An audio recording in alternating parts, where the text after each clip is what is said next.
जय हिंद जय महाराष्ट्र मित्रांनो, आपला second part चालू करतोय द्वारकामधूनच. आता आपण नागेश्वरला चाललो आहे. आपण आज 4 ते 5 ठिकाणी फिरणार आहोत. मी तुम्हाला सगळे ठिकाणे सगळे पुढे सांगतो. आता आपण इथून हॉटेलमधून निघतोय, हॉटेलमधून निघालोच आहे. आता आपण ऑटो बुक केले, ऑटोमधून आपण पुढे जाणार आहोत नागेश्वरसाठी. नागेश्वर मंदिरात आपण जाणार, नागेश्वर टेम्पलमध्ये. आणि मग तिथून मी तुम्हाला एक पुढे सांगत जाईन कसं काय कुठे जाणार आहोत आम्ही ते. पण आपण आज 4 ते 5 ठिकाणं कंपल्सरी आपण आज फिरणारच आहोत द्वारकामध्ये. कारण तिथून आपल्याला दुसरीकडे निघायचं आहे संध्याकाळी. आपण तिथून बसची तिकीट बुकिंग केली, तिथून आम्हाला बसने आम्ही दुसरीकडे प्रवास करणार आहोत. ठीक आहे, भेटूया पुढे.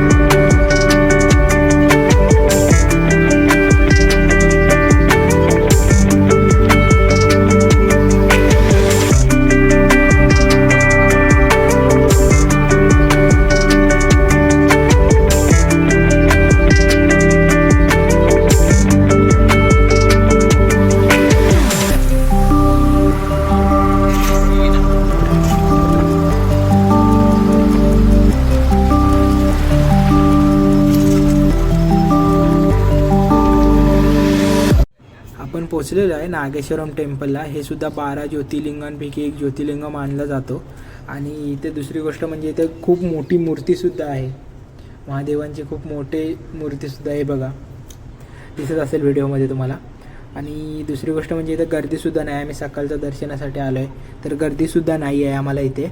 इथलं आमचं दर्शन होणार आहे पटापट. इथलं दर्शन झालं की आम्ही पुढचा प्रवास करणार आहोत. दुसरी गोष्ट आणि बोलायला गेलो तर इकडे कसं यायचं झालं तर तुम्हाला ऑटोसुद्धा बुक केली ना तर पटापट फिरता येतं.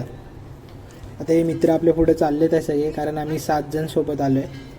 आणि मित्रसुद्धा चाललेत पुढे. आणि आता मंदिरामध्ये काय या मंदिरामध्ये आपण मोबाईल यूज करू शकतो. पहिली बात तर काही ठिकाणी असे आहेत इकडे तर तिथे मोबाईल अलाउड नाही आहे. पण ह्या मंदिरामध्ये आपण आतमध्ये मोबाईल घेऊन जाऊ शकतो. तर आतमध्ये आपण तुम्हाला व्ह्यू दाखवतो मी, पुढे बघा.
एकदम चांगलं दर्शन झालेलं आहे, काहीच गर्दी नाही. सकाळची पूजासुद्धा चालली आणि गर्दी काहीच नाही. बघाल तर पूर्ण खालीच आहे मंदिर, तुम्ही बघितलं आहे व्हिडिओमध्ये.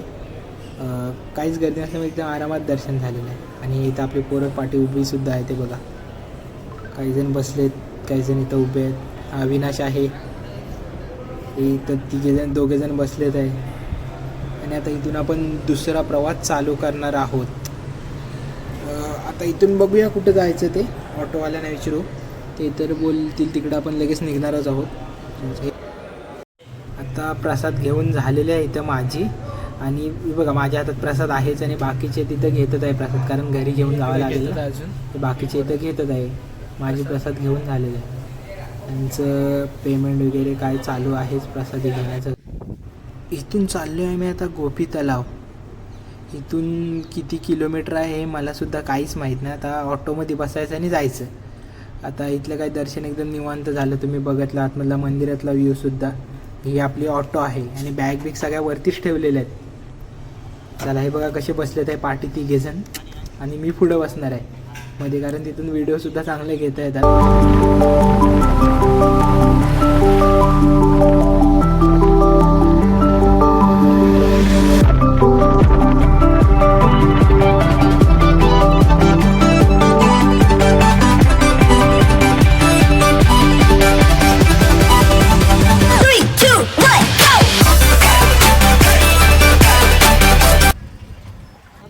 इथून आता आतमध्ये आपण चाललो आहे गोपी तलाव. गोपी तलावाच्या इथे चाललेलं आहे.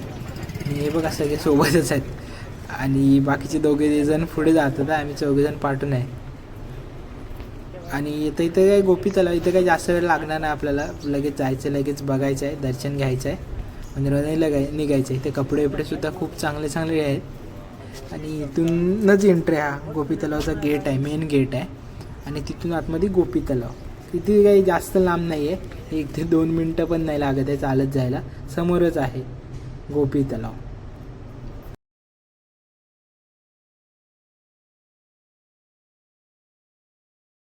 गोपीनाथ मंदिरसुद्धा आहे आतमध्ये आणि गोपी तलावसुद्धा बोलला जातं. 5000 वर्ष जुनं तीर्थधाम असं बोललं जातं ह्या ठिकाणाला. आतमध्ये चला जाऊया आपण. गोपीनाथजींचं मंदिर आहे आणि इथं पण काही गर्दी नाही आहे, जास्त काहीच गर्दी नाही. इथं सुद्धा होईल आपलं पटापट. आता आपण इथं पुढे तलाव आहे, तलाव बघायला सुद्धा चाललो आहे. हे मध्ये गायी आहेत मध्ये आणि हा तलाव आहे खूप जुना. मी बाहेर येतानाचा व्हिडिओ नाही घेतला. आता आपला इथून भेट द्वारकासाठी आपण निघणार आहोत. आमचं दर्शन झालं. इथं आता लगेच पटापट बसून घेतो आणि भेट द्वारकासाठी आपला पुढचा प्रवास चालू होईल. इथून ही जी तुम्ही फॅक्टरी बघताय ती अंबुजा सिमेंटची फॅक्टरी आहे. इथूनच अंबुजा सिमेंट सगळीकडं सप्लाय होतो. खूप मोठी फॅक्टरी आहे अंबुजा सिमेंट. आणि इथून सगळ्या डिस्ट्रीब्युटरला अंबुजा सिमेंटचा माल आहे तो सप्लाय होतो.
समोर तुम्ही बघताय ना ते सुदर्शन सेतू आहे. हे दिसतं इथे आपला सुदर्शन सेतू बोलतात. तिथं आता तर बघितलं तर खूप लोक थांबतात सुद्धा, फोटो सेल्फी वगैरे सगळं काढण्यासाठी ते थांबतात. तर अजून आता आपण पुढे जाऊ तर तुम्हाला क्लिअर दिसून जाईल. एकदा ते बघून घ्या तुम्ही. इथून आता पुढे आपण चाललो ना, जवळजवळ त्याचं चालत आपण चाललो आहे. गाडीतच आहे आपण, काय उतरलेलं नाही आहे. त्यामुळे ही लांबनं व्हिडिओ घेतलेली. आपण जवळ जाऊ, ते जवळून सुद्धा तुम्हाला एक व्हिडिओ दिसेल त्याची. पुढे बघून घ्या.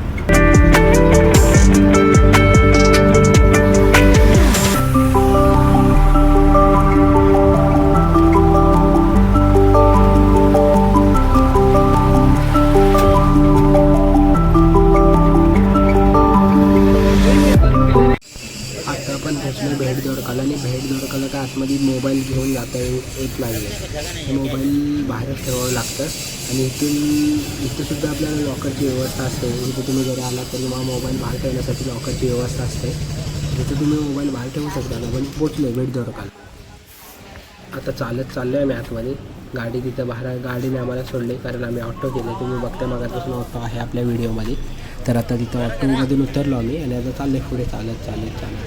आणि इथून काही जवळ नाही, इथून अगदी जवळ आहे. इथं काही मोबाईल बाहेरच ठेवायला लागते. तर मोबाईलची तर व्यवस्था आहे बाहेर ठेवण्यासाठी, लॉकर बिकर आहेत. मी मागे पण तुम्हाला बोललो त्याच्या आधी पण, आणि आता पण तेच बोलतो.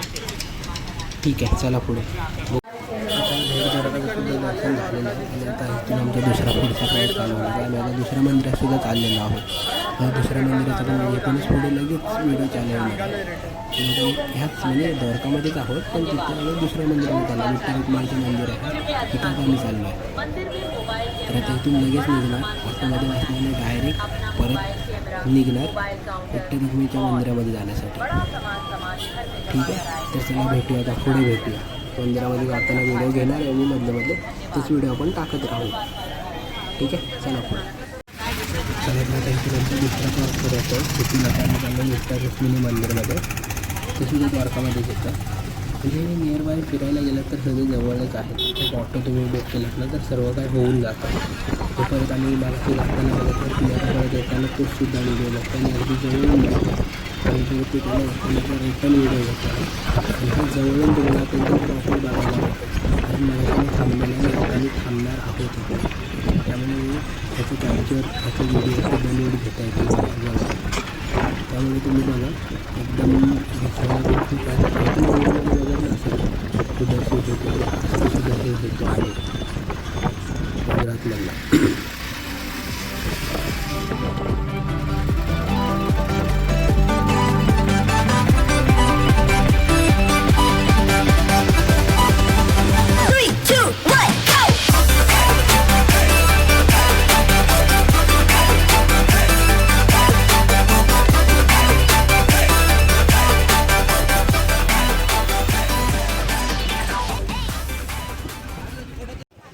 तुम्ही मला बोलत असाल हा फास्ट एकदम पोचतो तरी कसा.